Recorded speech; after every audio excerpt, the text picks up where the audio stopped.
All right, you'll notice for section 10.4, which is the radius convergence. So using the nth term test, the direct comparison test, the ratio test, determine the convergence or divergence of a series of numbers or the radius of convergence of a power series. So example 1, consider the sentence 1 over 1 plus x squared is equal to this polynomial.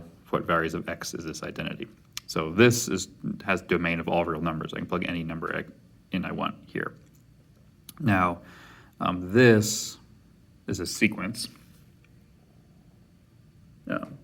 or a Taylor polynomial, for example. Now, the issue is that this will only converge to a number because of how it works if the absolute value of x is less than 1. So the values for x that make this work are any values between -1 and +1.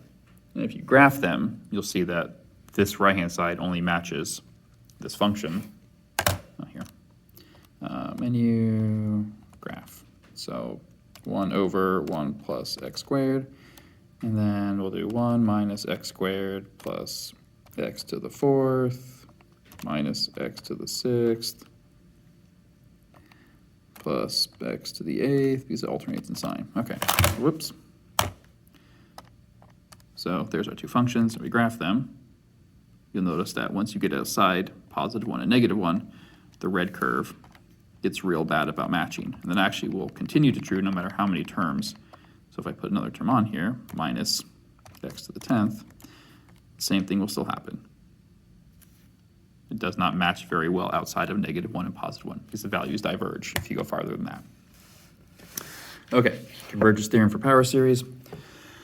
So there are three possibilities for this function with respect to convergence. There's a positive number r, it's just the series diverges for the absolute value of x minus a greater than r, but converges for less than r. This series may or may not converge at either of the endpoints, which are exactly r units away. There's no equal sign here. The series converges for every x, meaning r is infinity, or the series converges for x equals a and diverges elsewhere, r is 0. So r is the radius of convergence. The set of all values for x for which the series converges is the interval of convergence. So r tells you how far you can get away from a and still have a convergent value. All right, so here we've got the nth term test. So the sum of some sequence diverges if the limit fails to exist or is different from 0. So now if it exists or is 0 does not necessarily mean it converges, but it diverges if the limit doesn't exist or is not 0. All right, comparing non-negative series, you have the direct comparison test. So let a n be a series with no negative terms, so all positive values. A n converges if there is a convergent series Cn with a n less than Cn for all n greater than or equal to some number n for any integer n. So if you know Cn converges, and Cn is always more than a of n, that forces a n to also converge. So if Cn levels off, the sum levels off for Cn, and a n has to stay below it, it must also level off. A n diverges, there's a divergent series d of n for non-negative terms where a n is always more than d of n for all n greater than n for some integer n. So this means that if you know that dn is a divergent series, that means dn grows forever. If a n must always be more than it, if dn keeps going up, a n must also keep going up to stay above it. All right, so prove that this converges for all real x. So let's see here.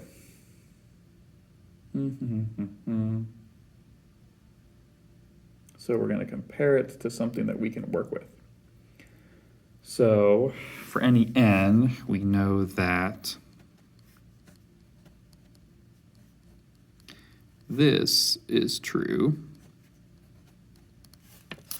because this denominator is larger than this one, so this is the smaller of the two, which is the same thing as x squared to the nth over n factorial. Okay, this guy here is the Taylor series for e to the x squared, which also converges to e to the x squared. So since the one we're looking at is always less than some series that we know converges, it must also converge. Okay, so we've got absolute convergence. If the series absolute value of an is an absolute values converges, then the thing is referred to as converging absolutely. So if I have to take absolute values, they converges absolutely. Okay, so absolute convergence implies convergence. So if the absolute value converges, the actual function also converges. So show that blah, blah, blah converges for all real n. So let's see here. So absolute value would actually only affect the numerator because that's always positive. So we'd have the absolute value of the sine of x to the nth over n factorial. So this guy is always less, or less than, sorry, not less than or equal to this, because the biggest this can be is 1. So it has to be always less than this. This is E, which is this thing converges to E. So since this function is less than this one and this is a convergent function, this guy must also converge. So you're comparing functions. Okay, which is hard to do because sometimes if you don't recognize the function you're looking for, or if you don't know one that's similar that you can compare it to, it gets a little bit trickier. Okay, so ratio test, let a and b a series of positive terms, and with this. So one term divided by the term in front of it has some limit L. The series converges if that limit is less than 1, diverges if L is more than 1. This test is inconclusive if you get exactly 1. So if you divide a term by the term before it and do the limit, if it's less than 1, it converges because that means this term is less than this term, and that will continue to happen. If it's more than 1, it means the numerator is larger. This will continue to grow. If it's exactly equal to 1, you can't make any assumptions. Okay, so find the radius of convergence of n x to the nth over 10 to the nth. Okay, so using the ratio test here. Okay, so what we're going to do is we're going to take the limit as n goes to infinity, and we're going to take the n plus 1th term, which makes all our n's become n plus 1.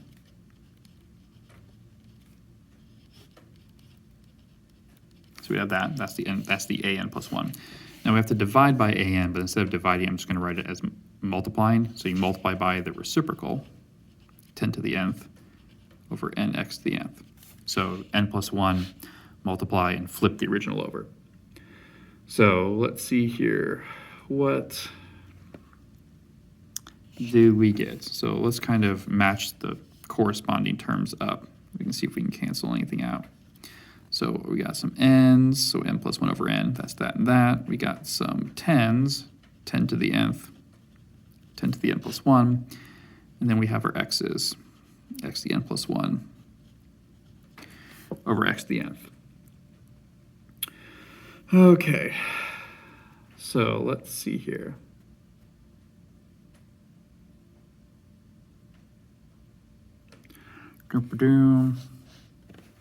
So as this middle term is actually just 1/10, this term is just x, so this becomes n plus 1 over n times 1/10, because there's an extra 10 on the bottom here, times x over 1. Okay, oh, sorry, I forgot my absolute values. X's get absolute values because they have to stay positive terms. So this becomes n plus 1 over n times the absolute value of x over 10. So for this to converge, the limit, as n approaches infinity, of n plus 1 over n times the absolute value of x over 10 must be less than 1. For the series converges if L is less than 1. So if n goes to infinity, this just becomes 1. So you just look at the lead terms. So this statement must be true. So multiply by 10, so the absolute value of x is less than 10. So x must be between -10 and +10. So there's your interval of convergence. So R would be 10, 10 away from the center. Okie dokie. Or half, essentially half that distance between -10 and +10.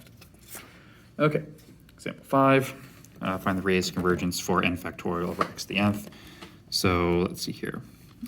We got n plus 1 factorial, x to the n plus 1, absolute value. Whoops, only around the x, not around the plus 1.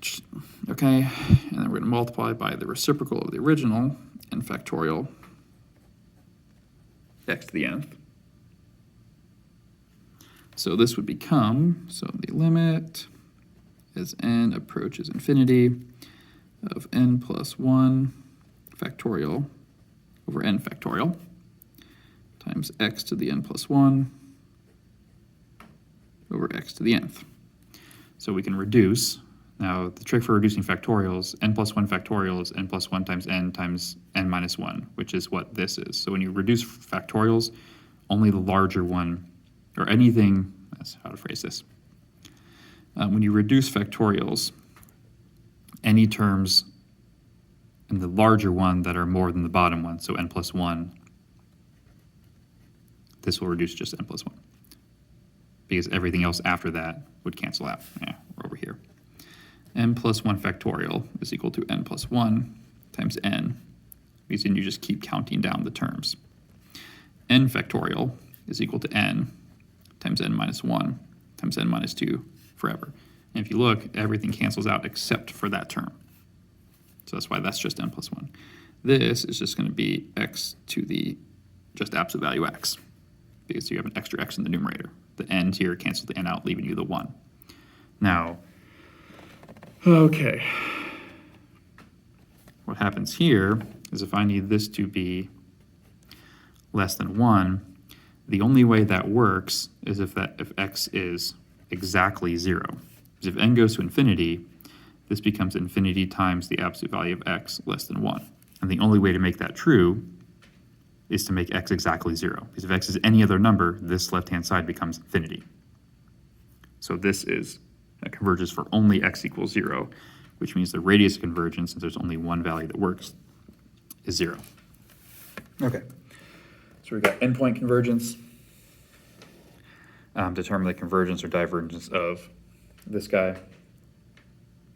So let's see here. Ratio test here. Okay, so the n plus 1 term,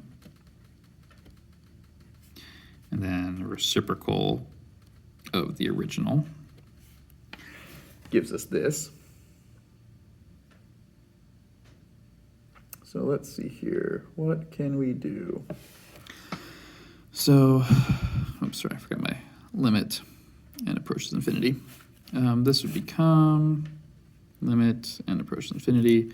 So 3n plus 1 over 3 to the n times 5 to the n plus 1 over 5n plus 1 plus 1. Oops. Plus 1. So this guy is just 3. So I get 3, 5 to the n plus 1 over 5 to the n plus 1 plus 1. So let's see here. What can we reduce this to? Let's divide everything by this 5 to the nth. See if we get something better. Limit, so this becomes 3 times 1 plus 1 over 5 to the nth over, it's going to be 5. That works. So the reason I want to do that is that I'll put this stuff on the bottom. Because now as n goes to infinity, these two terms become 0. So this becomes 3 times 1/5, which is 3/5, which is less than 1. Converges. Okay, find the sum, okay, of 1 over n plus 1. Okie dokie. So we know that this 1 over n times n plus 1, let's see, it was a over n, so we're going to use partial fractions to break it apart. So 1 equals a times n plus 1 plus b times n So when n is 0, we get 1 equals a. When n is -1, that's going to cancel the a out. We get 1 equals negative b, so b equals -1. So this is equal to 1 over n minus 1 over n plus 1. Okay, so let's see here. So let's look at some partial sums. So s of 1 is just going to be 1 over 1 minus 1 over 2, which is half. S2 is 1/2 minus 1/3. Oh, that's a bad example. That's not how I should write that. 1 over 1 minus 1/2. So S1 plus S2, which is 1 minus 1/3. So S3 is going to be 1 over 1. So here's S1 plus S2 plus, so S3 is going to be 1/3 minus 1/4. So if you look what's happening, the halves cancel, the thirds cancel. This is just 1 minus 1/4.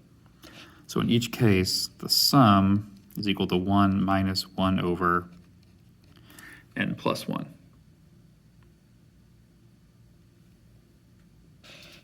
Because it doesn't, this is always, for when s was 1, 2, 1 minus 1/2. This was 1 minus 1/3. So if we want to take the limit, if n goes to infinity of, 1 minus 1 over n plus 1, this just becomes 1. So this will eventually add up to 1. This is referred to as a telescoping series because middle two terms will cancel out always. So it doesn't matter how many terms I go. It's like the next one would have a plus 1/4 minus 1/5. And then plus 1/5 minus 1/6. So they always pair off as you keep expanding out and canceling each other out. Which does bring us to the end of the section.